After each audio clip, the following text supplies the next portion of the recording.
जय श्री सीताराम प्यारे मित्रों। और द्वितीय अध्याय का श्लोक संख्या 8।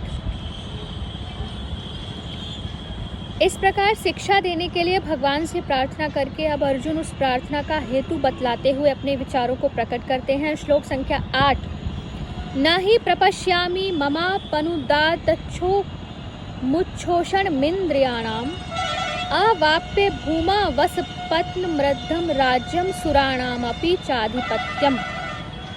इसका अर्थ है कि क्योंकि भूमि में निष्कंटक धन धान्य संपन्न राज्य को और देवताओं के स्वामी पने को प्राप्त होकर भी मैं उस उपाय को नहीं देखता हूँ जो मेरी इंद्रियों के सुखाने वाले शोक को दूर कर सके।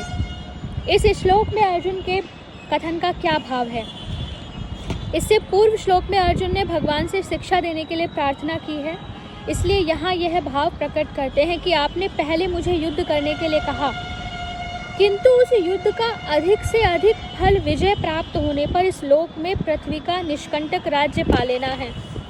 और विचार करने पर यह बात मालूम होती है कि इस पृथ्वी के राज्य की तो बात ही क्या, यदि मुझे देवताओं का आधिपत्य भी मिल जाए तो वह भी मेरे इस इंद्रियों को सुखा देने वाले शोक को दूर करने में समर्थ नहीं है।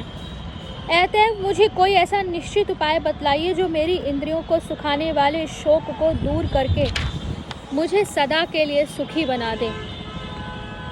इसके बाद अर्जुन ने क्या किया, संजय बताते हैं। संजय उवाच श्लोक संख्या 9। एव मुक्त्वा ऋषिकेशं गुडाकेशः परन्तप न योतस्य इति गोविंद मुक्त्वा तुष्णीम बभूवहा। इसका अर्थ है, संजय बोले, हे राजन, निद्रा को जीतने वाले अर्जुन अंतर्यामी श्री कृष्ण महाराज के प्रति इस प्रकार कहकर फिर गोविंद भगवान से युद्ध नहीं करूँगा, यह स्पष्ट कहकर चुप हो गए। इस श्लोक का क्या अभिप्राय है? इस श्लोक में संजय ने धृतराष्ट्र से यह कहा कि उपयुक्त प्रकार से भगवान के शरण होकर शिक्षा देने के लिए उनसे प्रार्थना करके और अपने विचार प्रकट करके अर्जुन यह कहकर कि मैं युद्ध नहीं करूँगा चुप हो गए। प्रश्न है कि गोविंद शब्द का क्या अर्थ है? इसका उत्तर है, गोभिर्वेद वाक्यर विद्यते लभ्यते इति गोविंदः। इस व्युत्पत्ति के अनुसार वेद वाणी के द्वारा भगवान के स्वरूप की उपलब्धि होती है, इसलिए उनका नाम गोविंद है। गीता में भी कहा है, वेदैश्च सर्वैरहं हमेव वेद्यः। संपूर्ण वेदों के द्वारा जानने योग्य मैं ही हूँ। इस प्रकार अर्जुन के चुप हो जाने पर भगवान श्री कृष्ण ने क्या किया, इस जिज्ञासा पर संजय कहते हैं श्लोक संख्या 10 में, तमुवाच ऋषिकेशः प्रहसन्निव भारत सैन्योरुभयोर्मध्ये विषीदन्तमिदं वचः।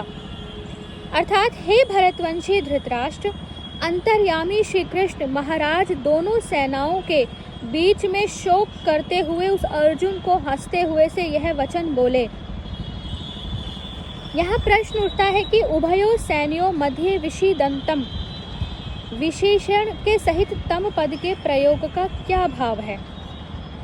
यहाँ पे उत्तर है कि इससे संजय ने यह भाव दिखलाया है कि जिन अर्जुन ने पहले बड़े साहस के साथ अपने रथ को दोनों सेनाओं के बीच में खड़ा करने के लिए भगवान से कहा, वे ही अब दोनों सेनाओं में स्थित स्वजन समुदाय को देखते ही मोह के कारण व्याकुल हो रहे हैं। उन्हीं अर्जुन से भगवान कहने लगे, हंसते हुए से यह वचन बोले। इस वाक्य का क्या भाव है? जो ये श्लोक है ना, तमुवाच ऋषिकेशः प्रहसन्निव भारत, प्रहसन इव मतलब हंसते हुए, सैन्योरु भयोर मध्य विषीदन्तमिद वच, विषीदन्तमिद मतलब अर्थात शोक करते हुए अर्जुन से वो क्या वचन बोले। इस वाक्य से संजय इस बात का दिग्दर्शन कराते हैं कि भगवान ने क्या कहा और किस भाव से कहा। अभिप्राय यह है कि अर्जुन उपयुक्त प्रकार से शूरवीरता प्रकट करने की जगह उल्टा विषाद कर रहे हैं तथा मेरे शरण होकर शिक्षा देने के लिए प्रार्थना करके मेरा निर्णय सुनने के पहले ही युद्ध न करने की घोषणा भी कर देते हैं। यह इनकी कैसी गलती है इस भाव से मन ही मन हंसते हुए भगवान बोले। अब भगवान क्या कहते हैं, श्लोक संख्या 11। आशोच्याननुशोचस्त्वं प्रज्ञावादांश भाषसे गतासूंश्च नानुशोचन्ति पंडितः।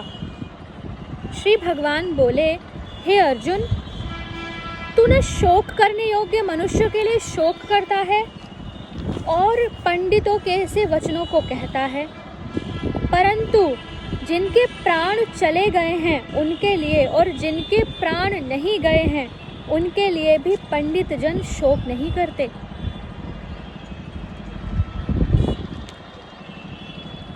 इस प्रकार चिंतामग्न अर्जुन ने जब भगवान के शरण होकर अपने महान शोक की निवृत्ति का उपाय पूछा और यह कहा कि इस लोक और परलोक का राज्य सुख इस शोक की निवृत्ति का उपाय नहीं है, तब अर्जुन को अधिकारी समझकर उसके शोक और मोह को सदा के लिए नष्ट करने के उद्देश्य से भगवान पहले नित्य और अनित्य वस्तु के विवेचन पूर्वक सांख्य योग की दृष्टि से भी युद्ध करना कर्तव्य ऐसा प्रतिपादन करते हुए सांख्य निष्ठा का वर्णन करते हैं। प्रश्न उठता है कि अर्जुन के कौन से वचनों को लक्ष्य करके भगवान ने यह बात कही कि जिनका शोक नहीं करना चाहिए उनके लिए तुम शोक कर रहे हो, ऐसा क्यों कहा भगवान ने?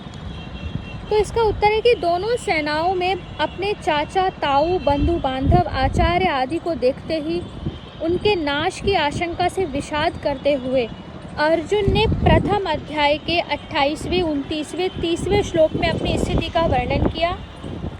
45वें श्लोक में युद्ध के लिए तैयार होने की क्रिया पर शोक प्रकट किया और 47वें श्लोक में जो संजय ने उनकी स्थिति का वर्णन किया उसको लक्ष्य करके यहाँ भगवान ने यह बात कही कि जिनके लिए शोक नहीं करना चाहिए उनके लिए तुम शोक कर रहे हो।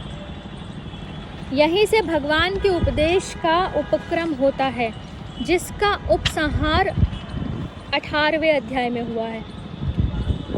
प्रश्न उठता है कि अर्जुन के कौन से वचनों को लक्ष्य करके भगवान ने यह कहा कि तुम पंडितों सरीखी बातें कर रहे हो। इसका उत्तर है पहले अध्याय में 31वें से 44वें और दूसरे अध्याय में 4 से 6 श्लोक तक अर्जुन ने कुल के नाश से उत्पन्न होने वाले महान पाप का वर्णन करते हुए अहंकार पूर्वक दुर्योधन आदि की नीचता और अपनी धर्मज्ञता की बातें कहकर अनेकों प्रकार की युक्तियों से युद्ध का अनौचित्य सिद्ध किया। उन्हीं सब वचनों को लक्ष्य करके भगवान ने यह कहा कि तुम पंडितों सरीखी बातें कह रहे हो।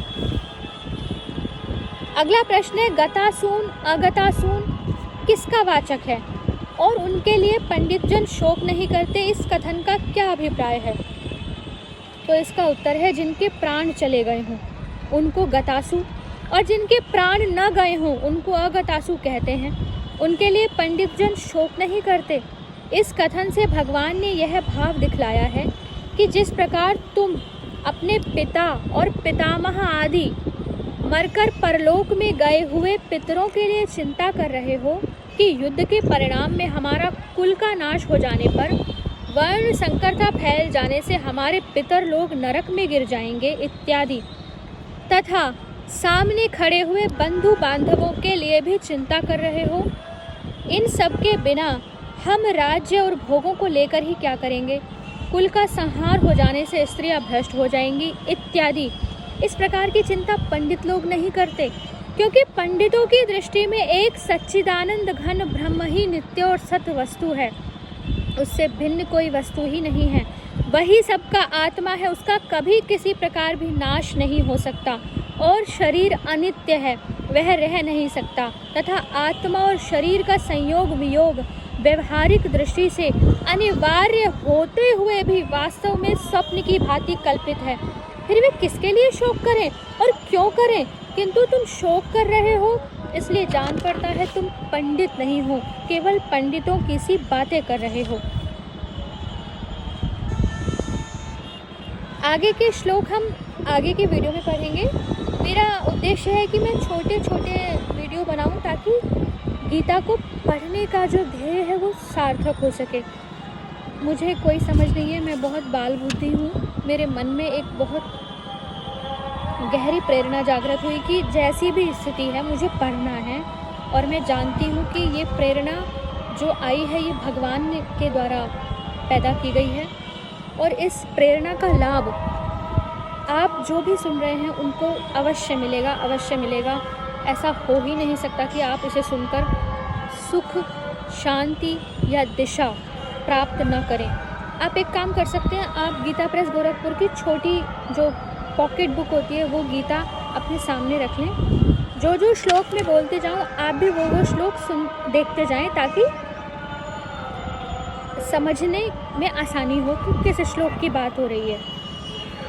और कृष्ण की आज्ञा, कृष्ण की ही आज्ञा है, कृष्ण की ही प्रेरणा है, कृष्ण की ही वाणी है, कृष्ण की ही सामर्थ्य है, कृष्ण की ही इच्छा है। मैं सुनाऊं और खुद भी सुनूं, मैं सुनाकर स्वयं भी तो सुन रही हूँ और आपको सुना रही हूँ और आपके द्वारा भी समझ रही हूँ। तो मेरे इस प्रयास में मुझे सहायता करें, मेरे सहायक हों। श्लोक संख्या 12 से हम अगले वीडियो में पढ़ेंगे। हरे कृष्णा।